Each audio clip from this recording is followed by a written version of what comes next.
বৃষ্টি আসার আগ মুহূর্তটা মাশাআল্লাহ কত বেশি সুন্দর। আকাশে মেঘ জমা আছে।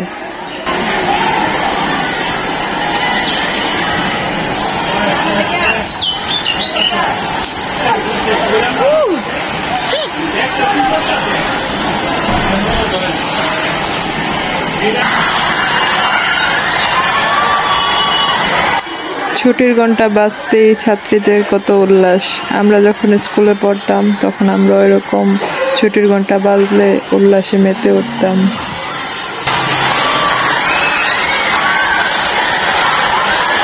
ছুটির পর কিভাবে